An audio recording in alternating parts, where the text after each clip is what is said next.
Are we on? Is this thing on? Hey, yeah. All right, let's go. Let's do the thing. We're live, right? It says we're live.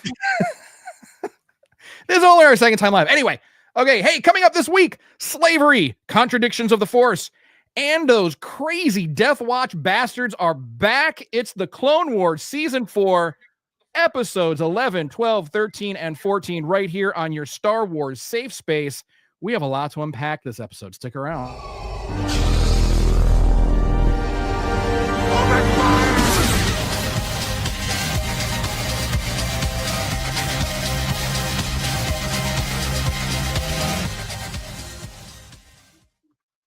Righty. Howdy, Star Warriors. Welcome to Star Wars Safe Space, your non-toxic, low-sodium Star Wars show that doesn't make you feel bad for not knowing that the Darksaber that we see this week was created by Tare Vizsla, the first Mandalorian Jedi, and that was created about 1050 BBY. So it's been out there for a long time, and it had been handed down generation to generation in-house Vizsla. That's why we see pre-Vizsla with it now, but that Darksaber gets around. So whether you're a hardcore fan or just a little swarzy curious, this is your Star Wars safe space. So welcome. So before we get started, just to let you know, we are the Circle of Nerds, and we do absolutely love Star Wars, even if we don't always like it. So let's meet the crew, shall we? That's me. Nobody cares about me. It's T to the Oni, hailing from parts unknown. How's it going? Welcome back to the galaxy, everybody. It is good to see y'all. Let's get going here. We got some interesting stuff to talk about today. We got a lot to talk about. And I'm Tommy D. Who cares? All right. So what are we doing here? Well, our mission is very, very simple. We're going to be watching all of the canon Star Wars films and TV shows in chronological order, breaking them down, connecting the dots, and learning more about Star Wars and maybe even a little about ourselves. Who knows? You never know, right?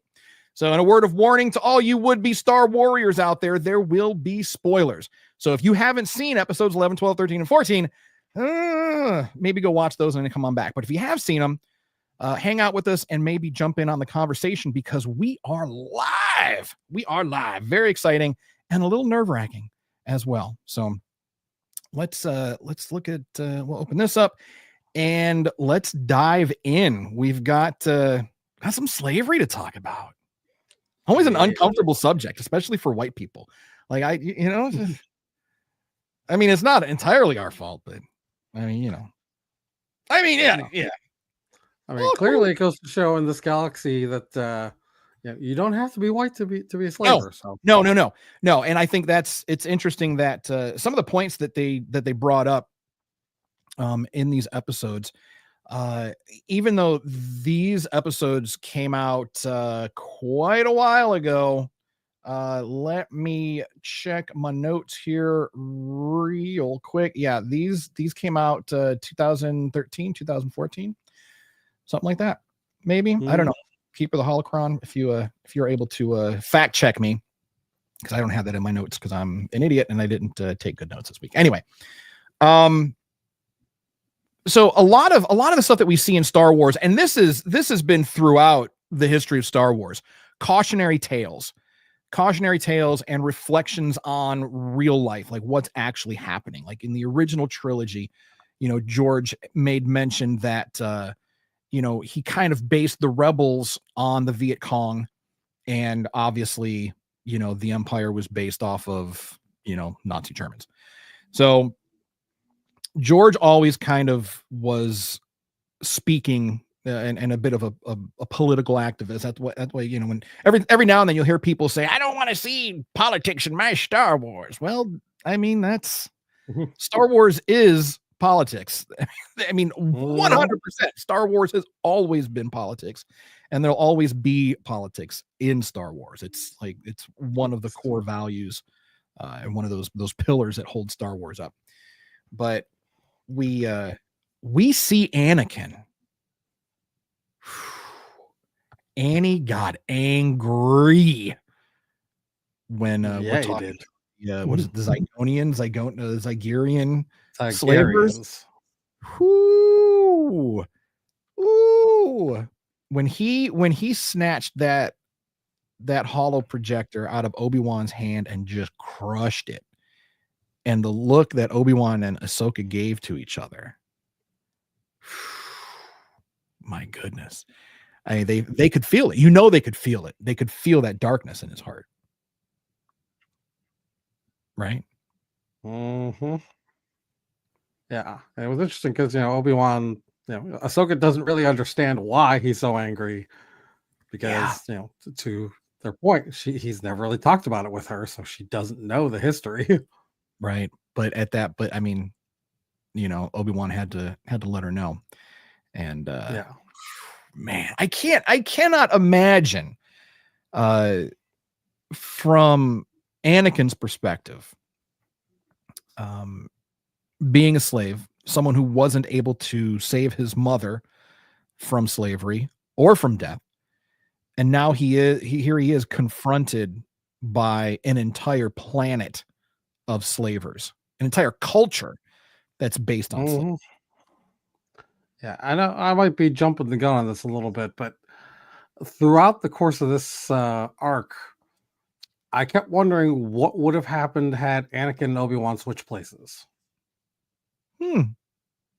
Like, if Anakin was the one confronting him in the tower, it would have been a wrap. Obviously, Obi-Wan's like stalling for time in that fight, and like he doesn't make it too obvious, but it's clear that that's what he's doing. Anakin wouldn't be doing that. Anakin just straight up would have. No, it would have been a wrap.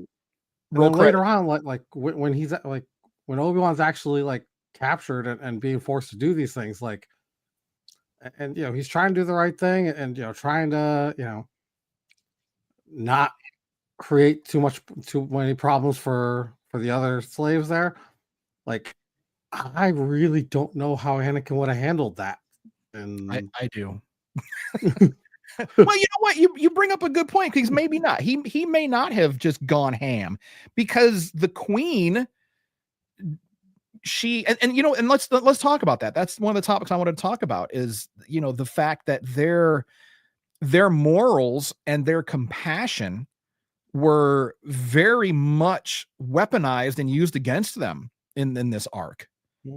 Because it's like, we're not going to hurt you, we're going to hurt these slaves, and it's going to be your fault. Yeah. I mean, when they took Obi-Wan to the actual slave planet where everybody's being held, and like he's there for 2 minutes, and they drop these poor innocent people down into that pit, and guy was like, go ahead, act up, we're going to take it out on them. And quite literally, he hadn't even done anything at that point. Like, that was literally just a show of force. Yeah. And he didn't have to do that, but that was done out of fear, because they know that they can't handle Jedi, and the only way to really keep them in line is by using their compassion against them.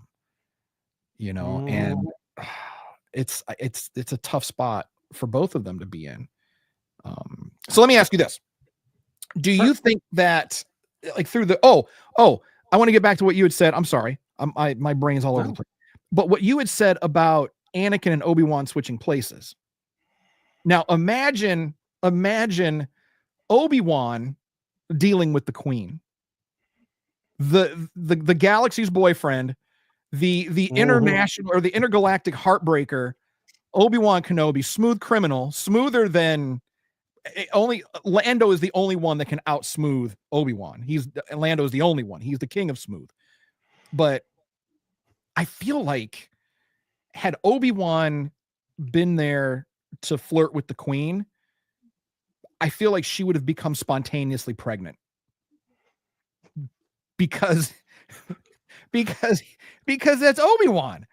That's Obi-Wan. He's just so, like, I felt a little. I mean, we've mentioned this before with Obi-Wan, with Satine, and with others. I don't know that it would have been spontaneous. She might have just ended up pregnant, but that's okay, because that's what Obi-Wan does. Obi-Wan is such a tease. Obi-Wan is such a tease. He flirts with everyone. He flirts with Asajj. He flirts with Grievous. I mean, it's like, he's just so freaky smooth, but he's such a tease. He doesn't fuck. Obi-Wan does not fuck, like, at all. at all. Obi-Wan keeps it in his robes at all times. We may have to agree to disagree on that part, but that's okay. Wait. What is it too much of a spoiler to talk about? Do you think? I mean, it's not a spoiler. I mean, this is just my humble opinion. But what's your humble? I mean, I am thoroughly convinced that he and Satine have hooked up. No. I am. Oh yeah. You think so? Really? No, not Obi-Wan. Listen, I tend to think that I'm a hopeless romantic type of guy. All right. But like, if so, like the phrase "I would have left the Jedi Order had you said the word," yes, like that doesn't happen unless there's been some physical. Oh, I don't know about that. He is in love. There's no doubt about it. Obi-Wan feels love, and he does love Satine. There's no. I mean. Yes. You know, he loves Anakin, of course. He loves Ahsoka. I don't think that Obi-Wan loves Ahsoka as much as Plo Koon loves Ahsoka. I mean, I agree with that. The amount of caring that Plo Koon has for Ahsoka, it's so beautiful. He's the dad. He's like, you know, that father figure, you know, his little Ahsoka. Oh, I love it. I get a little choked up, you know, and you know, Anakin is the big brother and Uncle Obi-Wan, you know, that's her family. But man, yeah, I don't know. I still have it in my brain for some reason that Obi-Wan, I think that he passes into the Force as a virgin. I don't think that he ever unsheathed his other saber for anyone. I mean, maybe he might have hooked up with a Jawa once or twice while he was on Tatooine watching Luke, but I mean, that's just it's still just a lonely planet. It's a lonely planet. You have urges. I mean, what, you know, and as we know, Jawas are furry, very furry. I need to get that button. I don't have that button either. But so I think that it would have gone. Now, was this a better choice? Do you think that it was, I mean, all things considered, was this a better choice to have Obi-Wan and Anakin in the places they were? Because we did get to see some very interesting growth from both of them. I mean, yeah, I agree with that. And so I do think it was the right choice, both narratively and just for this particular story arc. Because again, like, you know, if Anakin is forced in that position, I think that gets messy, and that's probably putting it nicely. Control himself.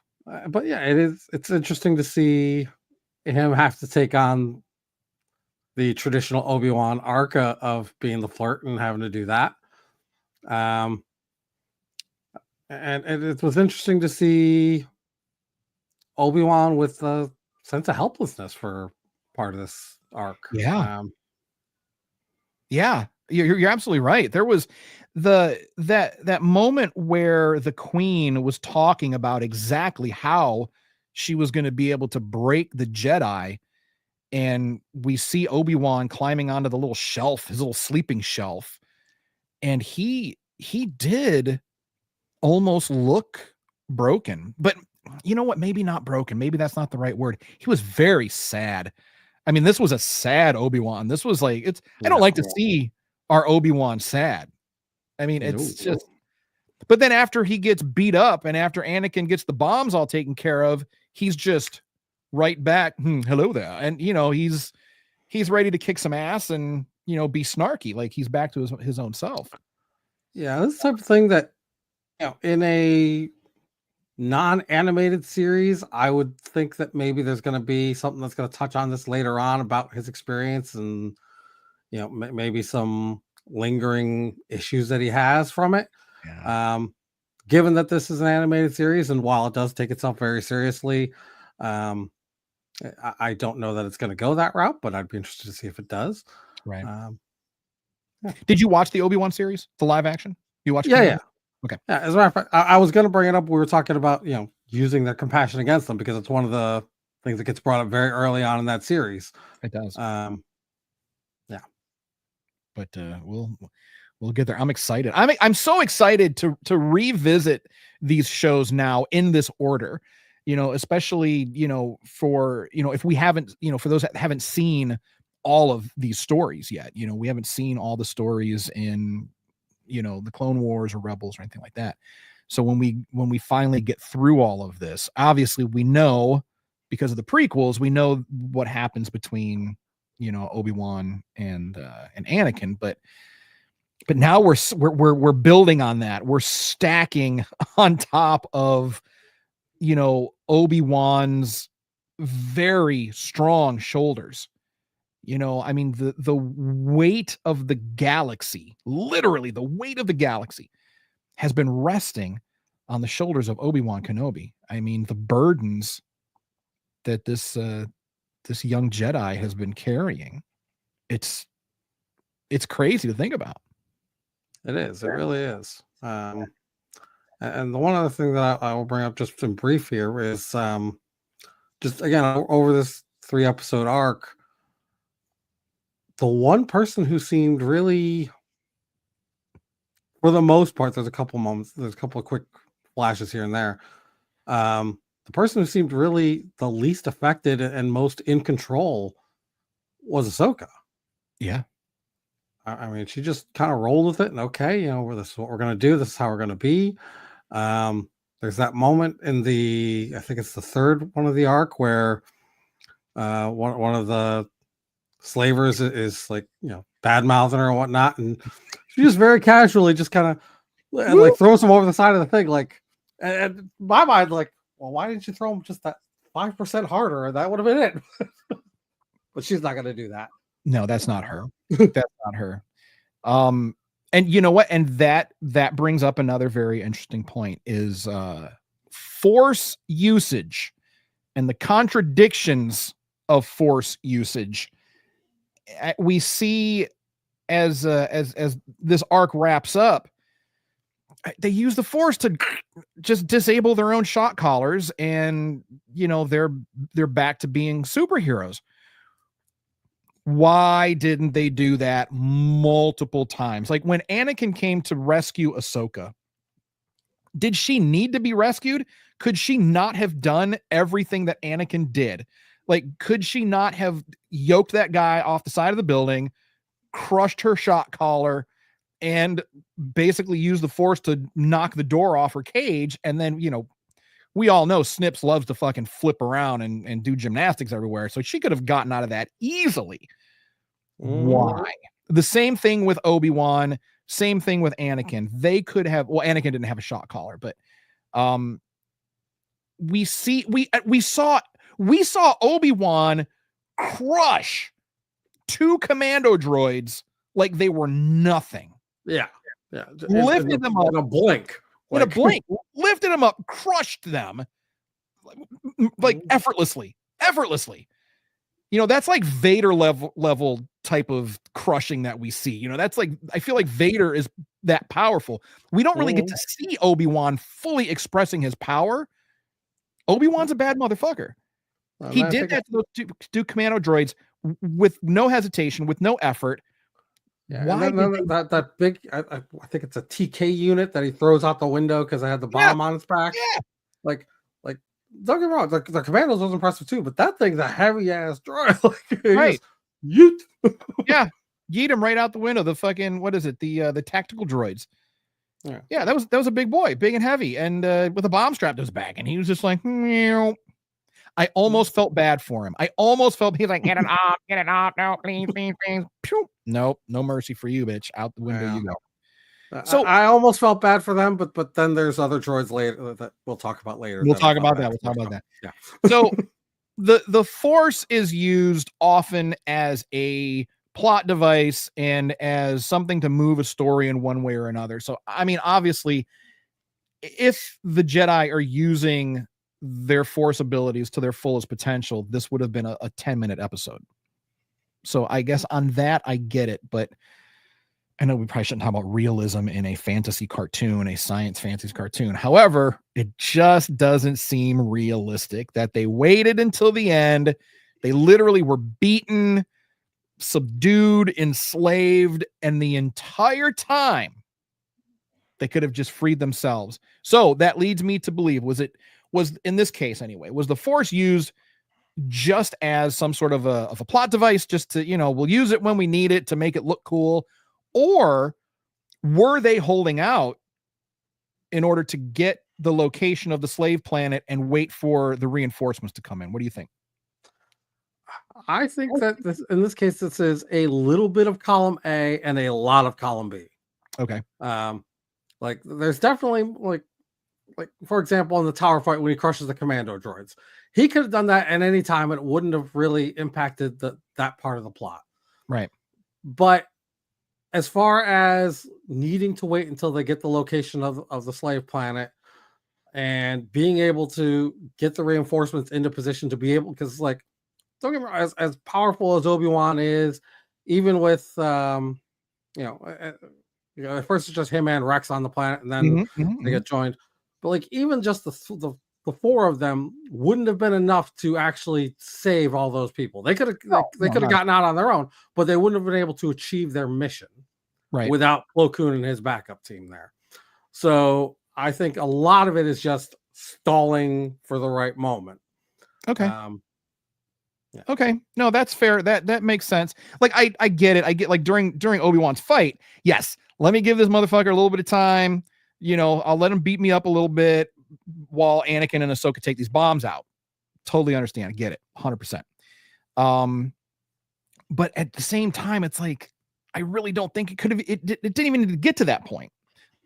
Because again, as soon as Anakin got Ahsoka out of the cage, she just like bloop, and she crushed her shot collar. Like, girl, you could have done that an hour ago. But again, plot device for that. So I've always thought that the Force is kind of a cheat code. You kind of use it when you really need. Like we see how high they jump. They don't use their Force speed like ever. We see it a couple times, right? Obi-Wan and Qui-Gon, and then I think once or twice we see it sprinkled around in the Clone Wars series. But how does anyone ever get away from these guys? I mean, it's just like there's just like speed. Their compassion turned against them. Yeah, in this particular case, yes, and it was completely weaponized and used against them. So I thought this was a great arc. This was a good follow-up arc to Umbara. I thought that was heavy. And Boyle was in this one. I was like, Boyle without his waxer. Heart-wrenching. We lost a lot of clones. Again, we're getting to the point now where it's just too many to put on the wall of remembrance. So, thoughts and prayers, buckets off to these brave men that died to rescue slaves. I mean, well done, gents. Well done. And Ahsoka with, I thought it looked like a Rancor face painted on the front of her sidecar on the speeder. Did you catch that? I noticed the paint job, but I couldn't make out what it was. I just noticed it was different. It was pretty cool. It looked like a Rancor, and every episode with Ahsoka, in my opinion, is a good episode. I absolutely love seeing her evolve and seeing her grow, because she is not to be fucked with. Like, no, like at all. Zero fear. So much compassion. Like, when they finally do get, they escape and they're running through and they get confronted by the guards, and Anakin just sauces all three of them, like without hesitation. Ahsoka gives him a look, like you didn't need to do that. You didn't necessarily need to slice everybody in half. However, in the next episode with these crazy Death Watch bastards, one of, if not the finest lightsaber maneuvers I feel we have ever seen, the quad decapitation, courtesy of our very young Ahsoka Tano. Yeah, and a couple of people switched positions. That could have been the end of a character that we haven't actually been introduced to yet. But Indeed. I was watching with Sherry, and she was like, "Hey, isn't that?" I was like, "I don't know." I don't know. It could be anybody. It could be anybody. I don't know. Just you got to watch. You got to watch. You got to keep watching. It could be anybody. Who knows? Who knows? Who knows who that young lady in the Night Owl Beskar might be? Could be anyone. But we know who it is. So, all right. So let's get into that. We'll leave all the slavery stuff behind. But again, one step closer for Anakin, one step closer to the dark side for our man Annie. And again, if we had any doubt about how big of an asshole Palpatine is, if we had any doubt when him and Dooku are talking on the ship and Papa Palpy says, we could use the millions. Empire was built on the backs of slaves. We're going to need millions. It's like, dude, you are such a dick. Yeah. Like that guy, But now I don't think this particular episode, like we know that he's pulling all the strings. He's got his fingers in every pot. I don't feel like this one was necessarily designed to push Anakin a little closer. I think this was just one of those things that just naturally unraveled. I do think a lot of the stuff that happens to Anakin is in some way orchestrated by Palpatine to get him closer and closer. But this one, I don't know. I didn't get that vibe from this. What do you think? I tend to agree. I mean, you could make the argument that he knows Anakin's background as a former slave and putting him in that position, but like to me, this was more just he happened to be the person that was there. Yeah, he didn't send him. He didn't say that Anakin needed to go out and handle that. He just was part of it. All right, yeah, that's fair. All right, so let's talk about Mandalorians. Let's talk about the Death Watch a little bit. So we know later on, spoiler, by the way, we know later on that the Death Watch do indeed get a hold of our boy Din Djarin. So, I mean, actually, no, not years from now. So relatively soon, because it's during the Clone Wars, I believe, that Din gets quote unquote saved by the Death Watch. We know that his culvert is a breakout clan of the Death Watch. So up to this point, I'm sorry, go ahead. I was gonna say, it does kind of make it interesting. We're getting into potential spoilers because in the Mandalorian, when he first meets some of the other Mandalorians, there's talk about, he's Death Watch, and like that's looked upon as a bad thing. Yet, we now know somebody that was part of Death Watch, so which is why that person is so like Death Watch, ew, pew pew pew. But we know about that one story, so we'll be finding out pretty soon. So, I don't want to say that I had sympathy for Death Watch up to this point. Any sort of sympathy I may have had for Death Watch up to this point is gone after this episode. But I had a level of understanding for them. I had like their culture, their idea of their culture had been erased essentially. They swung too far into the pacifist side and left, like completely wanted to abandon the warrior side of Mandalorian culture. And if Star Wars teaches us anything, is that extremes are bad. All the way good, all the way evil. Any extreme is bad. Walk that middle path. So I could understand it. I could understand the anger and the frustration of Death Watch wanting to reclaim their warrior heritage until this episode. Yeah, I get the need. There's a need for balance. If you are a warrior culture, there's room for warriors and pacifists. You need both, and I get it. You need both. But in this particular episode, the Death Watch, and I had argued for the Death Watch prior to this. The Death Watch, I did not consider them terrorists. I was like, nah, the Death Watch, they're not terrorists. They're, they're just fighting for their culture. I can't support you now because you wiped out an entire village of innocent people at this point.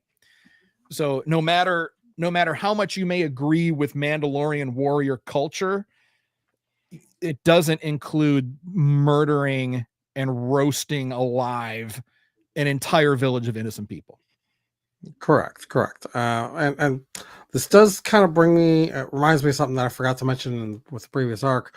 The last time that we had a Mandalorian heavily focused episode, we saw an on-screen self sauce. We did. And we saw that again in one of the slavery episodes. We did. And just, yeah, that's just one of those things that it's every time that an animated series goes there, you got to be like, this is not kid stuff anymore. You're right. You're absolutely right. That's not, in a normal cartoon, you don't see people, moving themselves into the force, like you said, self-saucing. I like that. So you don't see people self-saucing in a regular cartoon. Like I'm not watching, Rick and Morty and, Rick and Morty's a terrible example because it's not a regular cartoon. Rick and Morty is not a regular cartoon, but any other Disney cartoon, you're not going to see people removing and deleting themselves. It just doesn't happen in a Disney cartoon. So, although this was pre-Disney buyout, but still regardless. And it sets those themes up, that this person would rather die than be a slave any longer. And it really adds a lot of weight to it. It does. It really does. It does. But going back to, this last episode here with the Mandalorians and the Death Watch. Yeah, I mean, not only did they, take out an entire village of completely innocent people, it's a topic that we keep coming back to from time to time about, where do you draw the line as far as,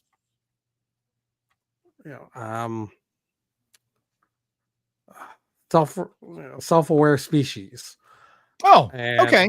And what these guys were doing to those droids, using them for target practice and whatnot, and them basically begging R2 to help put them back together. I mean, yes, they're droids. Yes, a couple of them were battle droids that we have traditionally been the bad guys, right? But no sentient species deserves that. I mean, you're right. I'm not gonna lie. When I first saw that, and I get what they're trying to do with Death Watch, showing Death Watch as just being these kind of like, potentially immoral, these crazy bastards that they are. But they're shooting up droids, making them dance, shooting at them, and it's like, these are battle droids. It's like, I have no sympathy for you at all. But then later on in the episode, I'm like, oh man, I kind of have sympathy for you now, because they're like, we're not separatists anymore. We're just trying to exist. And we're, and you do bring up a great point too, because even during the slavery arc, R2 was unseen. Like nobody paid him any attention. He did not secretly from the shadows launch all these lightsabers out to our heroes. He did it right in front of everybody, and they still let him just kind of roll around like, oh, you're just a droid. So, R2 is an exception. I think, a lot of droids do have a sense of self-awareness, but R2 is one of those where the lack of mind wipes, he's developed, a very distinct AI type of personality. Same with Chopper, who we haven't met yet, but Chop's the same way. Yeah. So, but yeah, and then seeing these droids being, I guess, abused by the Death Watch, it really does bring up a good point. It's like, I think one of them literally says, "I'm no longer a separatist. Now I'm a slave." Yeah, he does. He does. Oh, well, we talked about it before. The Gonk droid in Jabba's palace was programmed to feel pain just so they could torture it. Yeah. It's just like, come on. It's insane. So I feel like somewhere there's like going to be a movement that's like droids are people too, but do droids deserve that? Do droids deserve to be seen and recognized as individual entities that have basic, for lack of a better term, basic human rights? Yeah, I mean, it's a complicated question. I mean, like, you could make the argument of, like the nameless, faceless battle droids that you see, in back in episode 1 on Naboo, where there's literally just thousands of them, and they're all like, none of them really have individual programming. They're all just doing the same thing. Like, I can make an argument that they are less than, but then there are some that we see that, they're the same makes and models, but they very much have personalities and very much are. I can't hate the battle unique. droids. Like I want to hate the battle droids because that's the narrative. I'm supposed to hate the battle droids, but I can't. I feel like they're kind of like, I served in the army with people that were like the battle droids. You're just hanging out. You're just like, someone's like, what are you doing? You got to do this. Roger. The battle droids are cool. I feel like that they're just regular droids that were hanging out and got enlisted. I know that is not the case. But the battle droids, to me anyway, they were kind of cool. They're kind of lovable. I really can't get entirely mad at them. We've got a few people watching us live right now. What are your opinions? Let us know. Comment, please. Let us know. What are your opinions on droids and droid rights? Is it situational? Does it depend on the level of personality that the droid has? Or should all droids be afforded the same courtesies and the same rights and privileges that anyone else would? Obviously, some droids just aren't programmed to even have a personality, but for the ones that are programmed with personality and can learn and can evolve a level of self-awareness, should they be given rights? Should they have the same rights? I mean, look at IG-11. We ended up falling in love with IG-11. He became the nanny bot. And it was cool. And actually, even before that, when IG-11 showed up, I'm like, all right, he's pretty cool. We liked IG-11. When he went he was bounty hunter, and then he was a nanny bounty hunter. So I mean, it was kind of cool. But does he have rights? I think you bring up an interesting point with R2, because I mean, yeah, to your point, R2 has never had a memory wipe. He very much has a personality. I feel like it's a little bit different with R2 and with Chopper, who I know we haven't met, but right, who we will. When they can't verbalize the same way, I think just mentally, even though we don't necessarily mean to, we think of them as different. Sure. But we do the obviously with R2 in particular, and I'm sure with Chopper as well, but I haven't seen it yet. There's somebody to translate the beeps and everything, so we know what they're thinking, we know what they're saying. Sure. But if that person's not there, it's harder. It's hard to think of R2 as anything more than a tin can, anything more than a tool or a device, right? But I mean, to be fair, if we look at how people perceive and treat 3PO throughout everything, throughout all of the films, all of the animated series, people dog on 3PO. He is dismissed constantly. He is never taken seriously. R2, ironically, seems to get more respect than 3PO does, and 3PO is more human. He's designed to look more like humanoids. And I feel like he gets the least amount of respect. That's a fair point. It really is. Audience, what do you think? We've got a few people. People watching are shy, or maybe they're just mad at us. I don't know.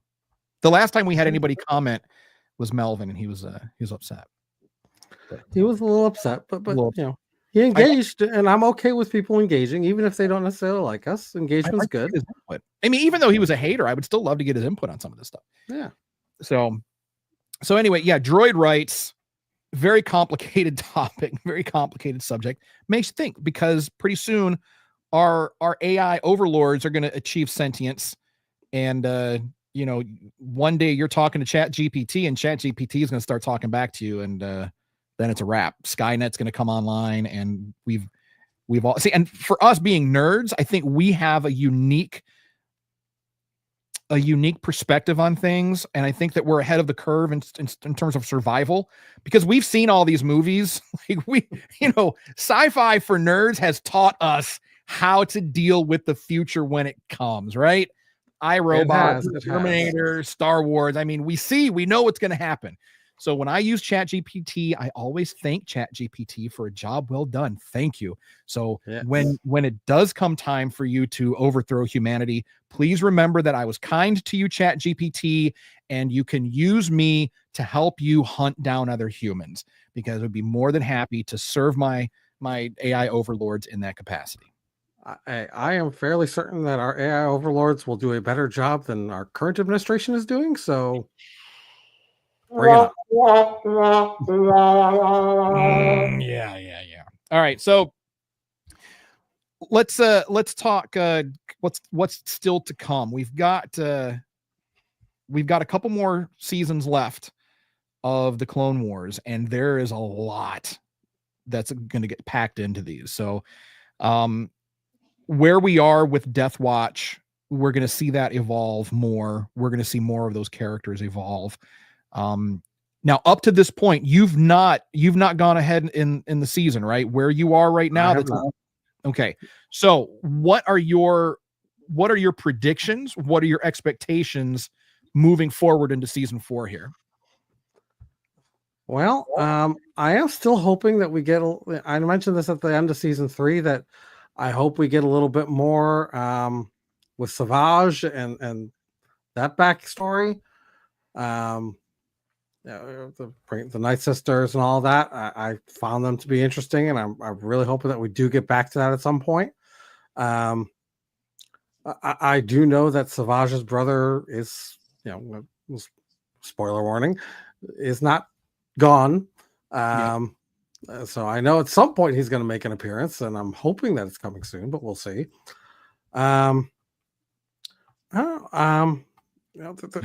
This is the beauty of this thing, is that this is a great big galaxy, and so far in this season we've and it's been, I really like the fact that there have been more of these multi-episode arcs. I think it allows for better, greater storytelling and whatnot. Okay. That being said, I mean, because of that, we've basically had 4 arcs. We've focused on 4 basic planets / sections of this war that's going on. But there's still a whole great big galaxy out there that there is. There's things going on that we haven't seen, and I'm looking forward to finding out. So a lot of stories to tell. And can we just say, my man Rex coming in with the kill with that guy, oh, Jedi, I know Jedi aren't gonna kill an unarmed person. Mm-hmm. He just looked at Rex. Rex took him out, sauced him. Love it. I'm not a Jedi. Part of me thinks that this is Rex still feeling the anger and not being able to get rid of Krell. And Rex is just a gangster. Rex is a beast. He is he's not a savage. He's not a savage. He is just gangster. Like when we saw him on Umbara, and there was the one Umbaran after they destroyed, I think it was the centipede crawlers, and the guy was like coming out, and he was like wanting help. Rex, man, double tapped him. Pew pew, done. Like Rex is a warrior. That he is. That's my boy. That is my boy. And I cannot wait to see more of our man Captain Rex, because I am aware of certain things, and we're gonna see more of my man Captain Rex. And yes, I will say it, and I don't care what anybody thinks. You can use the term simp, shill, man crush, whatever you want to say, whatever you want to call it. I'm feeling that for Captain Rex. Captain Rex is my Star Wars crush. What's your Star Wars crush? Who is your Star Wars crush? If you happen to have one. That's a good question. Geonosis Padme. I know that was. I mean that's. I mean, Geonosis Arena. I feel like that even transcends sexuality. I think I mean, honestly, and it's messed up because I've only seen the live action yet, and I know we have a whole series yet to come of her. Slice But noodles. honestly, Slice noodles, aren't you? Sabine. Sabine is Sabine. absolutely my Really? Okay. All right. Just the color and the hair, just It's doing it for you. All right. It very much does. All right. In the live action, she's cute in the live action. Yeah. She is very, very cute in the live action. And I got, you know what? And I and say whatever you want, but Size Noodles, she's got it. I mean, she's got it. I mean, she handles her business. She's curvy in all the right places. She's sexy and sassy. And she'll put some rounds in you if you do her wrong, if you do her dirty. We've already seen that from Size Noodles. She'll take you out. She'll so I don't know. And she got away with cold-blooded murder, didn't she? She did. She did. Man, Zero broke her heart. But she got her revenge. She got her revenge. Size Noodles. Oh man. There are two things that I forgot to touch on so far. Yes. First off, you mentioned, R2, not necessarily having to come out of the shadows to shoot the lightsabers and whatnot. This is a very nice callback to episode 5. You talking about this? Yeah. Yeah. Nice when Anakin there. did this, I was like, oh, come on. Your son does that later on. It's nice. I like those throwbacks. Yeah. But then also, I mean, once again, Vizsla being a little bitch. I mean, we saw it in his fight with Obi-Wan, where it's I'll take him. Oh shit, he's getting the upper hand on me. Everybody come in and help me. Same thing with Ahsoka. Ahsoka could have beat his ass. Ahsoka could be the owner of the Darksaber right now. Ahsoka would have. Ahsoka would have taken out Pre Vizsla. There's no doubt in my mind. I mean, literally. I mean, he literally says, she's mine. And not 10 seconds later, he's got 3 people helping him. Like, help! What the fuck? she's mine. I'll take her with my Darksaber. And then it's like, oh shit, help. Yeah. No, dude, I cannot. He's one of my least favorite characters. I can't stand that guy, especially for being a Mandalorian. You are the worst example of a Mandalorian. You're such a, like you said, he's such a bitch. He's such a, just a little, like, punch him in his face. Punch him. He should have been an Imperial. He should have just held out, waited for the Empire to take control and become an Imperial officer somewhere. That's where he would have been better served. But no, I just don't I don't get that. I mean, for a culture of warriors that the Mandalorians, especially Death Watch, purport to be. Mm-hmm. If I've seen my leader twice now, and mind you, this is just what we've seen in the series twice now, bitch out like that. I'm sorry. Yeah. Should you be the leader anymore? He got handled by Obi-Wan. Yeah. Got handled by Obi-Wan. Absolutely got handled by Obi-Wan, right? And then had to bitch out. And then got handled by a Padawan. Granted, Ahsoka is no ordinary Padawan. She is a bad motherfucker. There's no doubt about it. Yes. He got handled, and so did 4 of his boys. I mean, more than 4, but those 4 aren't coming back. 4 quad decapitation. Oh, beautiful. When I watched these episodes again today, I had to run it back. I had to watch that scene a couple times because it was just so pretty. It was just so pretty. Ahsoka, it was just so pretty. It was poetry. It was art. It was just beautiful. I wish Anakin could have seen it. I feel like Anakin would have been so proud. But if Anakin would have done that, Ahsoka would have maybe been like, Master, did you have to? But when she's out there by herself, she's hardcore and she can handle her business, and I absolutely love it. And Sherry had mentioned something too as we were watching it. She had said that it doesn't seem like Anakin is as overly concerned with her as he used to be. Like he has more faith in her abilities now, which I like to see that. Yeah, and it does make me wonder. I know we went back, before we started watching this, we watched the Tales of the Jedi, and there's the episode where he has Rex and them kind of gang up on her to build up her defenses and whatnot. Yeah. And I'm wondering where exactly that took place, because like it would make sense if it's already happened now And that's why Anakin is more relaxed and doesn't have to worry about her as much, because he knows she can handle that. Right. But they've been through so much. I mean, up to this point, they've been through so much, you know. I mean, and again, Ahsoka was there at during the Umbara campaign. Yeah. So I mean, she's been all over, but she's been through some shit. I mean, they've all been through some shit. Another thing that Sherry brought up too is like when we see Rex for the first time again in this arc, the slavery arc, she said Rex looked different. And I was like, well, what do you mean? I mean, he's wearing his new armor. He's got his new phase 2 on. She's like, no, he just looks more tired. And I don't know if that was intentional by the animators, but given what we know that he's been through, it makes sense. It makes sense that poor guy is getting worn down. But I mean, he just still keeps hard charging. Love Rex. Love that guy. That's why we love Rex. Oh man. So next week, let's talk about homework for next week. If you want to join us, we're going to be live again next week. So watch these episodes with us, because we're also here for folks that are what we say swarzy curious. So maybe you haven't seen all the Star Wars. Maybe, you know, you're just now jumping into it. So watch what we're watching. So next week, your homework is to watch episodes 15, 16, 17, and 18.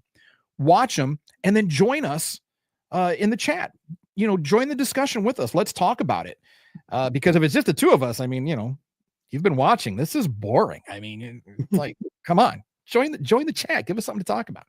So, but anyway, it wasn't boring, Tony. We had a good time. No, I had a good time. Of course, we always do. We always have a good time.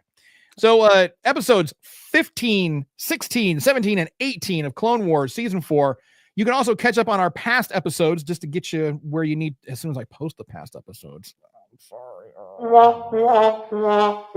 I'm so sorry. I'm like 5 episodes behind. It's so bad. It's just the weight of the world sometimes. You know what I mean? It's like, just like, oh. Darth real life, man. It happened. Darth real life chokes you out and you just don't even want to get out of bed sometimes. So, you know, it is what it is. We'll get there. We'll get there. So yeah, be sure to catch up on our past episodes. Tell your friends about us. Tell your enemies about us if you really want to piss them off. And of course, now it's time for that obligatory pimping. Head on over to our website, circleofnerds.com/merch, and pick you up some of our cool swag that we've got. And of course, follow us on all the social medias at the SWS Show. And of course, be sure to subscribe to the YouTube channel, to our TikTok account, to our podcast. Check us out all over the place. And also we'll let you know what's going on. You can check out our timeline on circleofnerds.com/the SWS Show, and you can see what we're going to be watching next. Although we just told you, but still, just in case, if you want to check it out. So do that. So of course, everyone, thank you so much for tuning in this week. Thanks for spending your time with us. You didn't have to, so I appreciate the fact that you did. And as always, we do want to say a very, very special thanks to all of our active duty military members and veterans for their service and sacrifice. And as always, Star Warriors, if no one does anything nice for you, be sure you do something nice to yourself. And if I can push the right button, we're going to see you guys next week, right here, same time, same channel, live. And that's it. Tony, got anything on the way out? I'm just going to say real quick, for those of our fans who are not watching live but will watch later, leave your comments then too, because I'm going to check them before we do the next episode, and I will be happy to bring them up and answer any questions or talk about anything you want to talk about. And if we answer your question on the show, when we see you, we're going to give you a hug. Sure. We can't afford to give you anything else, but we see you in person. Next time we see you in person, we're going to give you a hug or a hearty handshake or a knowing nod or wink, whatever you're more comfortable with. I don't want to invade anyone's space. So fair. Other people don't believe in diversity, equity, inclusion, but I do. So there's that. Absolutely. All right, that's it. I'm going to push the button and hopefully it works. And we'll see you guys next week. Bye.